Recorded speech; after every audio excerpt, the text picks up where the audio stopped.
WCBI News at 10 starts now.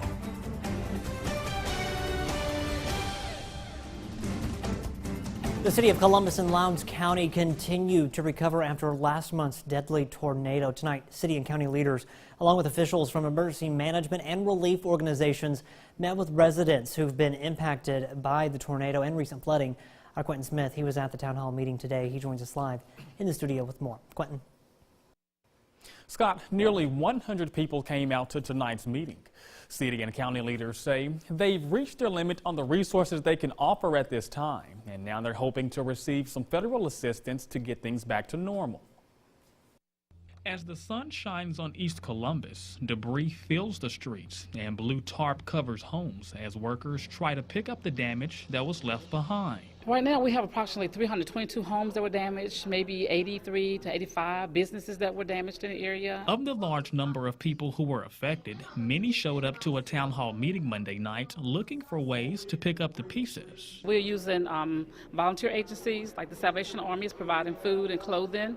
And we have the Red Cross that's here that's providing financial assistance to some of the residents that have received damages or the homes are destroyed in the area. We also have United Way that are providing assistance through all of their agencies. However, many residents are now looking to city and county leaders to see what other resources are available. Columbus Mayor Robert Smith says right now they're limited on offering any other additional services at this time. He says they're hoping and waiting to receive a little extra help. Right now, we're as far as we can go until the governor asks for federal assistance. The mayor says the Federal Emergency Management Agency will be in town later this week surveying the damage. And once they assess those numbers and the governor sign off, then the governor will request federal assistance. And then once the governor requests federal assistance, then that's when FEMA will come in, and then that's when you'll get other resources. The citizen will receive other resources. Those persons who have insurance or no insurance, whether you're a renter or owner, if we get a federal declaration, yes, there will be assistance available to assist you with the upbuilding of your home. Now, debris removal was another hot topic during tonight's meeting. EMA Director Cindy Lawrence says if you want debris removed, you'll need to bring it to the curb and the city will pick it up for you. For more information on disaster relief, just visit our website at WCBI.com. Scott. Still a lot of recovery going on. Thank you very much, Quentin. Well, today was the last day for Columbus storm victims to sit down with American Red Cross caseworkers. The organization has been set up on the lower level of the Trotter Convention Center. Red Cross has took applications and met one-on-one today and over the weekend with those impacted. Workers say assistance from the Red Cross is separate from any other benefits from other agencies. Now, if you were unable to meet with any caseworkers, you can still call that number 1-800-RED-CROSS for help. Well, an 18-wheeler loses its load when it overturns in Lowndes County. This crash happened late this evening on Airport Road at Highway 82. The truck was merging onto Highway 82 East when it overturned on its side, losing the roll of steel on its trailer. The good news is that the driver was not hurt and there was no one else involved in the crash. Well, time now to toss things over to meteorologist Jacob Riley with a first look at our Monday evening forecast. Hey there, Jacob. Hey there, Scott. A calm Monday night across much of the area right now in downtown Columbus. No clouds out there. You can't see them if there were any anyways. We're sitting in the middle to lower 50s across the area. We're going to dip down to the upper 40s tonight. No rain to worry about. The showers we saw this morning have pushed on off the coast of Georgia there. No rain to worry about for the rest of the night tonight. We did pick up around 1/10 to anywhere up to 1/2 inch of rainfall across the area today. No more to worry about tonight, getting down to 49. Tomorrow's looking good too. Highs are going to be in the 60s. Only 9 days till spring, Scott. We will have some storms later this week. I'll have more on that coming up in just a bit. An Alabama Senate committee has approved a proposed 10-cent gas tax increase. Well, the measure now moves to the Alabama Senate floor, where they could receive final passage as soon as tomorrow. Governor Kay Ivey proposed the tax to help fund road and bridge construction. The increase would be phased in over 3 years. The state tax would then be adjusted with construction costs up to a penny every 2 years. The Alabama House of Representatives approved this bill last week on an 83-20 vote. Here in the Magnolia State, Mississippi is the first state to launch an app aimed at helping students struggling with issues like bullying, drug use, and suicidal thoughts. Courtney Ann Jackson explains how the Students Against Violence app will make it easier to find the resources to get help. Destiny Bowie is a college student who developed severe anxiety after moving off for school. But I dealt with it and I didn't face it for the longest because I felt like I didn't have anyone to talk to. While she may have felt it, Bowie's not alone. 1 in 5 teens experience some form of mental health disorder, most frequently depression and anxiety. For some, that turns into other issues, everything from suicidal thoughts, school violence, bullying, and self-harm. That's why the Students Against Violence app was created. There are already apps with resources and information about many of the common issues facing teens, but this puts all of that in one place, something Bowie says is critical. We don't talk to each other as much as we should. We use our phone, whether it's FaceTime, whether it's texting, whether it's Instagram, Snapchat, Twitter. Some of us use Facebook, but that's what we know. And so meeting us where we are is an excellent thing. The Attorney General's office is partnering with the Jason Foundation that focuses on suicide prevention and several state agencies and partners. Kids are looking online, they see where others are journaling or making statements about what they intend to do, and we adults aren't. You know, we in law enforcement would like to be, but the fact is kids know it before we know it, and we want them to let us know it when there's a potential for violence on the school grounds. The hope is that teachers and the friends of those facing issues, like the ones detailed on the app, can use it, not just the teens needing the help directly. Your friend finally comes to you, and now you have the things to say. Now you know what to say. You know how to be there for them. So now they don't feel like they're alone. Courtney Ann Jackson, WCBI News. Well, first responders across Prentiss County take a moment this morning to remember Deputy Michael Highsaw, who was killed 20 years ago answering a domestic violence call. Highsaw had served on the Sheriff's Department for nearly 4 years after a stint with the Boonville Police Department. Highsaw's parents were also at the memorial service, along with several officers, including Sheriff Randy Toller, who worked with the deputy. Just remember the service that he gave and all the service that the officers are giving as they respond to any of these calls. Pray for their safe journey. Each year on the anniversary of Deputy Highsaw's death, a magnolia tree is planted in front of the Prentiss County Justice Complex. Well, our average high this time of year is the middle to upper 60s. We'll be real close to that tomorrow, topping out here upper 60s, lower 70s across the area. We'll get even warmer over the next couple of days. We are going to have to deal with some storms, though. I'll have more on that coming up after the break. Stick with us. Your WCBI First Alert AccuWeather forecast with meteorologist Jacob Riley.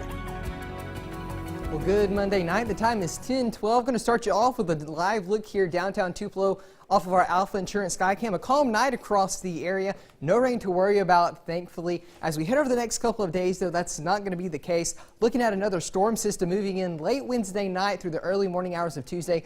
Could have a few strong storms with it and could bring us a couple more inches of rainfall before all is said and done with. For Tuesday, though, not worrying about that. Highs there in the upper 60s to lower 70s. We're going to see those clouds stick around, though. Could squeak out a few peaks of sunshine during the afternoon, but Futurecast not really liking the idea of that. It does even indicate a few showers up here along the Tennessee, Alabama, and Mississippi borders as we go throughout the day on Tuesday. Not expecting any heavy rain, though, like what we saw today. Tomorrow will be warmer than what we saw for your Monday as well. We're going to top out here in the upper 60s, lower 70s there in Carthage, 69 degrees there in Kosciuszko. No rain to worry about, thankfully. Those winds are going to be out of the east-southeast there, bringing in some warmer air in Aliceville. We'll top out at 72 degrees there in Sologent for your daytime high. Northern portions of the area a little bit cooler there in the upper 60s, but still it's going to be feeling really nice as you go outside for your Tuesday. Now, as we go over the next couple of days, we are going to begin to see our rain chances increase as that next storm system approaches Wednesday night into Thursday morning. That's where you can really begin to see those rain chances go up as our next storm system begins to approach northeast Mississippi and western Alabama. Here's that storm system we've been talking about approaching the Mississippi River there around 7 p.m. on Wednesday. As it does so, it's going to pull through our area, could have some stronger storms associated with this system as well. The rain showers are going to be continuing across our area as you head out the door there for your Thursday morning. That will continue to pull on into western Alabama as we go throughout your day on Thursday. So definitely keep the umbrella and rain jacket on standby. We do have a level 1 risk of severe storms here. All the areas in the green that you see looking like now mainly just a damaging wind threat. However, we can't rule out those isolated tornadoes as well. We'll keep you posted as this event does draw closer. And another thing that we're watching is our rainfall potential between now and Friday morning. Some portions of the area you can see picking up closer to 2 inches. Some of us only seeing around 1/4. So those rainfall totals are going to vary across the area, but we do have a good potential across the entire area to see some heavy rainfall. As this system pulls out of our area going into this weekend, we're going to have that sunshine return finally. Going to be a little bit cooler, but we'll finally see those clouds move on out of our area, leaving us with sunshine as we get into the weekend. We're going to have to deal with those storms there on Wednesday and Thursday, though, Scott, but this weekend is looking nice. Highs a little bit cooler in the upper 50s and lower 60s. A planned power outage will affect the MSU campus tomorrow morning at 3:30. The University Power Generation plant will go through a series of tests to make sure it is working as planned. Now, the plant will disconnect from the Starkville Utilities power grid for about 30 minutes. The goal is to be sure the MSU plant could generate enough power in the event of an extended outage. Now, sporadic outages could occur until around 7:30 when the campus will reconnect to the Starkville power grid. Areas powered by Fort County will not be impacted. That includes the Research Park, the North and South Farms, and the softball complex. I'm not sure if this counts as a double-double, but one school nets both of the state's top hoops trophies. Chris has the details a little later in sports. Welcome back, everyone. The month of March is Colon Cancer Awareness Month. It's one of the most common types of cancer in both men and women, and the second leading cause of cancer-related deaths in the U.S. We learn more tonight in our Health Talk with Baptist. Hey, I'm Dr. Richard Hurd, part of the gastroenterology team at Baptist Memorial Hospital, Golden Triangle. I want to talk to you about colon cancer. The colon is the last section of your intestines, also known as the large intestine. It helps you absorb the water and nutrients that you swallow. The colon commonly develops small growths in it called polyps, similar to the moles on your skin. When these polyps are allowed to grow without removing them, they can turn into colon cancer. Colon cancer is more common than you think, and everyone is at risk for it. The lifetime risk of developing colon cancer, according to the American Cancer Society, is 1 in 20. You may be at increased risk if you have a family history of colon cancer, especially a parent, sibling, or child. If any of these were diagnosed with cancer before age 60, your risk is even higher. An inactive lifestyle is also a risk factor, as is obesity. Smoking and alcohol abuse increase your risk. Living healthy and avoiding these risk factors can help decrease your chances of developing colon cancer. African Americans are at higher risk for colon cancer than other races, so much so that the American College of Gastroenterology recommends they begin screening early at age 45. Join us next time for Health Talk with Baptist, when we will discuss how to prevent colon cancer. Mail your topic suggestions to healthtalk@wcbi.com. Health Talk has been brought to you by Baptist Memorial Hospital, Golden Triangle. The Mississippi State women finally returned to Starkville as the SEC champions. The full recap of the win is coming up next in sports.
WCBI sports coverage of the SEC basketball tournament is brought to you by Wade Incorporated.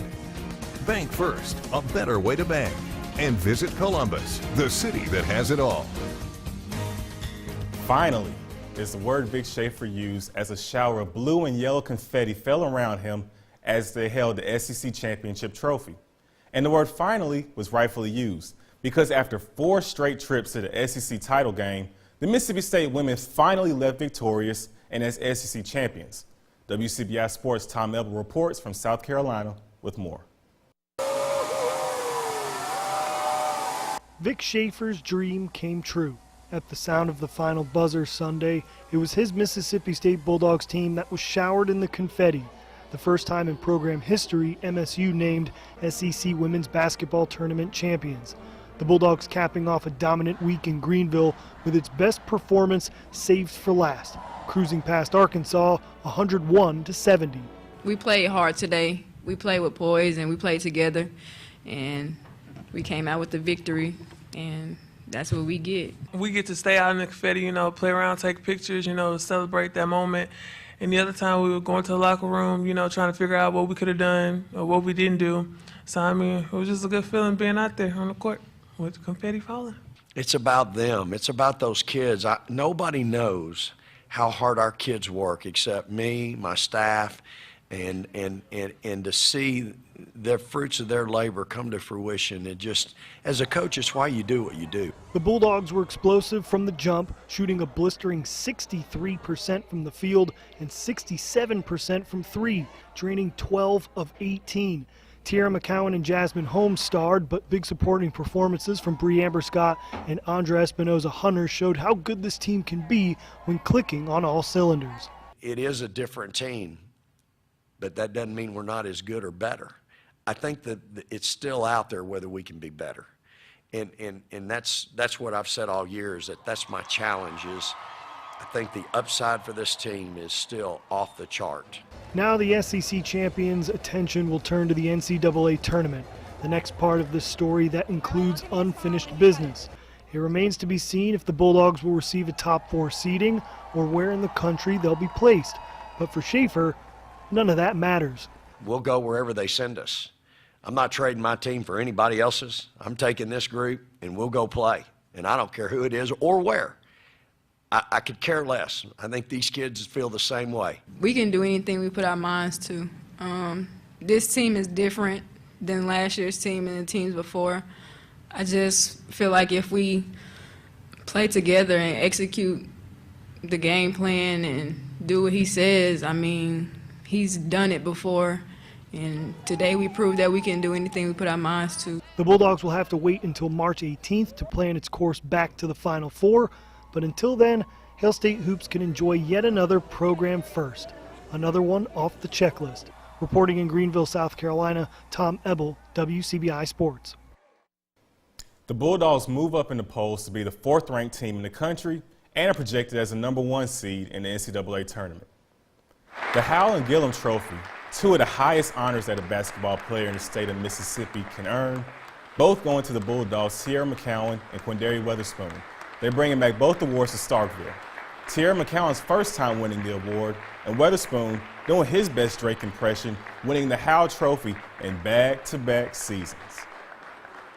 It hit me the other night, Saturday night, as a senior day. But just winning this award, just knowing that Bailey Howell won the greatest player to play at Mississippi State, and for me to come in from Mississippi State and be able to win it, it's a big accomplishment for me. I didn't really think, coming into college, I would be, where I am today. So, it was a long, hard road. I had to mature a lot, and I had to, just take a step back and try to get a lot of information because I knew that my coaches knew what was best for me. Congrats to both players. Now, after the break, we'll have a last look at the forecast. We will be warmer tomorrow than what we were today. Highs in the upper 60s, lower 70s across the area. As we head on into Wednesday and Thursday, that's when our next storm system is going to move in, Scott. Wednesday night particularly, we could see some stronger storms, especially late into the overnight hours. A few of those could have some damaging winds with them. That rain is going to stick around through Thursday. Friday, that sunshine returns. It's going to stick with us for the foreseeable future as well, with those highs beginning to climb back up into the middle 60s. Everyone looking forward to the days of sunshine. Yes, I know I am for sure. All right, thanks, Jacob. Thanks for watching, everyone. Have a great night, and we'll see you back here tomorrow.